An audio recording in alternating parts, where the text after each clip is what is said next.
continúan viendo los restos de la muralla. Y si miran enfrente de ustedes hacia el castillo, la tienen que localizar. Yo creo que se ve muy bien. ¿No ha encontrado nadie? ¿La muralla? Sí. No hace falta que se muevan, hay que mirar hacia arriba, no hacia abajo. En la torre, de ahí enfrente, la parte de abajo se ve muy bien que no es de ladrillo. Esa muralla. Esa es la muralla, esa es la altura que tenía, y si hacen un recorrido por la zona trasera del castillo, pues se sigue viendo eso. Entonces, siguiendo esto, lo más antiguo es lo que está pegado a la muralla, que es ese muro superior, el lienzo de murallas.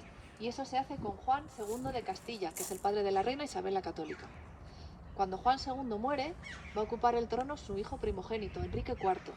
Con Enrique se hace la torre del homenaje, la torre tan alta que tienen allí a su izquierda. Esa torre tuvo varias funciones. La principal es la defensiva, como todos los castillos. Fue archivo de la corona y fue también prisión, pero prisión de Estado.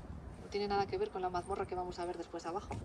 Que la mazmorra es un agujero en el suelo, seguro que ya se lo imaginan. Y bueno, ahí hubo presos como Hernando Pizarro o César Borges. Bueno, pues con la torre, el muro superior y un patio de armas interior, tendríamos construido un castillo medieval como los que se estaban haciendo hasta el siglo XV. Pero en ese momento cambia por completo la forma de hacer la guerra. Y ese cambio viene dado por el uso de la artillería. Se empiezan a usar cañones. Entonces hay que adaptar la vieja fortaleza a ese nuevo uso. Y en este caso lo van a hacer los reyes que van a reinar después de Enrique. Su hermana Isabel y su marido Fernando, los reyes católicos. Ellos van a mandar a hacer el foso y esa muralla más bajita que separa el foso del interior. Ven en ella unos huecos circulares con una cruz encima. Son las troneras. Desde ahí se disparaba la artillería con un disparo rasante. Es decir, esas bolas o pelotas de hierro vendrían por donde nosotros estamos. Si se fijan, hay unas líneas blancas allí que alguno de ustedes está pisando, arriesgando la vida. Porque esas líneas blancas, por ahí van eso es, marcan la trayectoria de tiro desde las troneras. Por eso hay unas bolas de hierro por allí al final. Y debajo están las saeteras o espilleras, que son esa especie de ventanas estrechitas. No son para disparar flechas, son también para artillería, pero de calibre reducido. Luego vamos a ver desde el interior cómo están preparadas con cámaras de tiro. Vemos también que las esquinas tienen torres. Las torres se hacen porque es más difícil que algo impacte si el muro hace curva que si es todo recto. Además de eso, lo que se consigue con una curva es cubrir más ángulos. Y además las torres tienen dos niveles, porque si el enemigo intenta acceder a la parte baja, pues esa zona también tiene que estar defendida. Por lo tanto, la parte baja vemos muy bien cómo se defiende con artillería, y luego en la parte alta de las murallas, tanto en esta primera, arriba del todo, en el adarve, allí ya la defensa sería con flechas. Y falta por defender el hueco más grande que hay, por el que pueden atacar y entrar. Está claro cuál es. La única entrada, esa que tienen allí a su izquierda, está defendida con una torre a cada lado. Esas torres están un poquito adelantadas del fondo de la pared porque de esa forma se adelanta la defensa. Tienen también espacio para colocar artillería en las troneras, que eran los huecos circulares que les acabo de explicar. Con todo esto, parece que el castillo está perfectamente defendido, tanto con artillería como con flechas en diferentes ángulos. Nosotros estamos viendo, solo el frente, pero los laterales y la zona trasera también lo están. Por lo tanto, con todo esto, ¿creen que alguien se atrevió a atacar el castillo en algún momento? Igual nadie se atrevió. Sí. Alguien se atrevería. Fíjense bien, porque se ven muy bien los impactos. Hay un montón justo ahí enfrente, al lado de la muralla. Sí. Y también hay unos cuantos arriba del todo, en la torre del homenaje alrededor de la ventana. Sí, también, sí. Se ve muy bien que no le causa ningún daño a la fortaleza, porque el ladrillo es un material blando. Entonces lo que va a hacer es absorber esa fuerza, ese golpe, queda esa huella, no pasa nada más. Y además de eso, claro, la anchura del muro, que son 3 metros. Ahora lo vamos a ver muy bien cuando bajemos a las galerías. Pero desde aquí se tiraría con cañones. Sí, se utilizaban catapultas o se podía... Eso. Sí, artillería con pólvora ya también. Sí. Y seguro que se han fijado que hay un montón de huecos cuadrados pequeñitos por todo el castillo. defensivos, desde ahí no se disparaba nada, es mucho más sencillo que eso, son para construir, para apoyar los andamios, se llaman mechinales. Y claro, no perforan el muro por completo como las troneras o las saeteras. Bueno, pues nos vamos a ir acercando allí hacia el puente para ver el foso y el baluarte.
En la torre esa de allá de la derecha.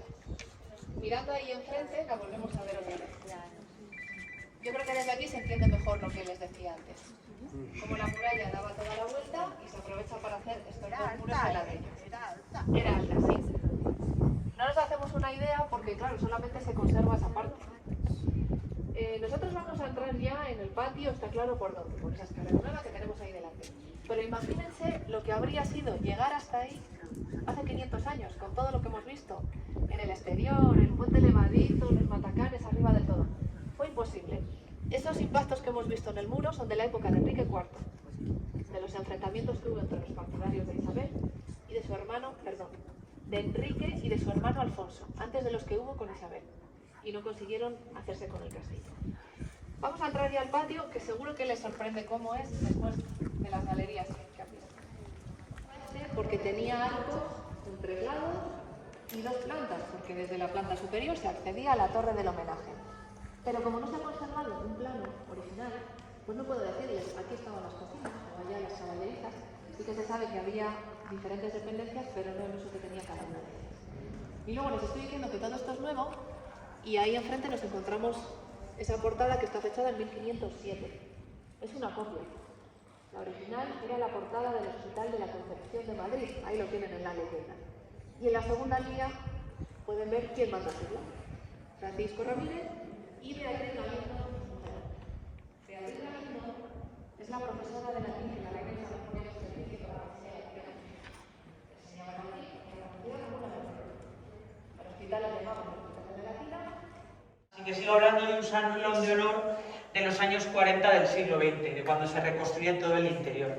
En el techo vemos en yesería los emblemas de los reyes católicos, el yugo y las flechas, la influencia árabe de nuevo en la ventana, a modo de alfiz enmarcándola, e incluso intentaron reproducir mobiliario de origen. De ahí este tipo de arcones, muy habitual y muy utilizado en las cortes itinerantes. Viajar de un lugar a otro con todos los enseres pues era mucho más fácil hacerlo de esta manera, y luego tampoco existía el concepto armario, ¿no?, cuando llegaban a un lugar. En cualquier caso también se reproduce este tipo de silla, su nombre técnico jamuga, y la diferencia estaba en la parte inferior, que adquiere una especie de media circunferencia que encajaba mejor en los lomos de un caballo, así el transporte sería más fácil, y en cualquier película, serie, ambientación de la época, este mobiliario nunca falla. La sensación que no hemos cogido altura, pero luego entenderán que sí. Olvídense de este mobiliario de los años 40, de los años 50, cuando se reconstruye todo el interior del castillo, e E imagínense este lugar lleno de legajos, porque así funcionó, como un archivo que fue despojado para fundar lo que es actualmente el archivo de Simancas.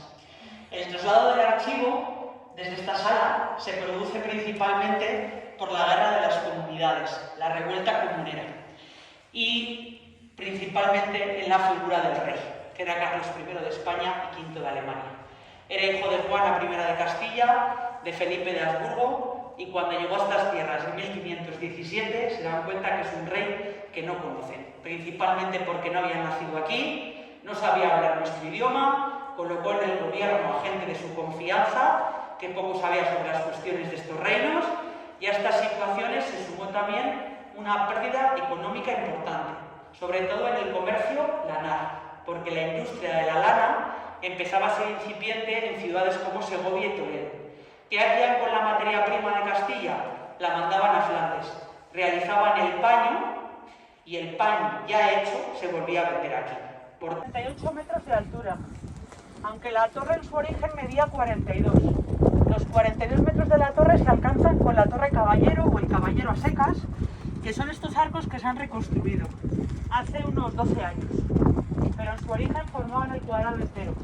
Eso se ve la empresa del arco antiguo, por lo tanto hay otros dos arcos aquí, otros dos aquí enfrente y otros dos en el lateral, y alcanzaban los 42 metros que serían la torre de homenaje.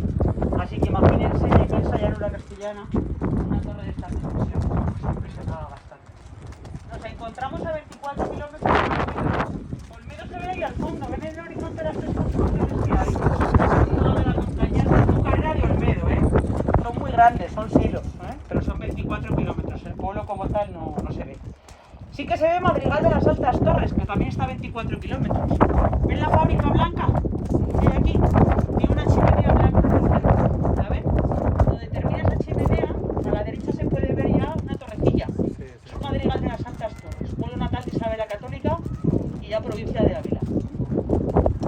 El edificio tan grande cuadrado que ven aquí, con todo el patio en blanco, es el cuartel Marqués de la Ensenada, un cuartel de artillería pero moderno, del siglo XVI. Al fondo se ve en la línea más oscura, la de pinos, se ven 4 picos blancos, que sería el balneario de las Salinas. No sé si lo conocen, han estado por ahí el entorno, es bastante curioso, el balneario de las Salinas. Y por último, ¿qué encontramos representativo en la Plaza Mayor? El poder real, porque se encontraba el Palacio Real. El Palacio Real, que fue de Isabel la Católica, solo se conserva un 15% y actualmente. Quizá lo han visto por fuera, lo van a ver mañana, pero ya les aviso, cuentan bastante bien la historia de la reina, pero piensen, era mucho más grande. Vemos la colegiata, ¿verdad? Vayan mirando hacia la derecha y van a chocar con un edificio muy amarillo que tiene como 2 franjas de ladrillo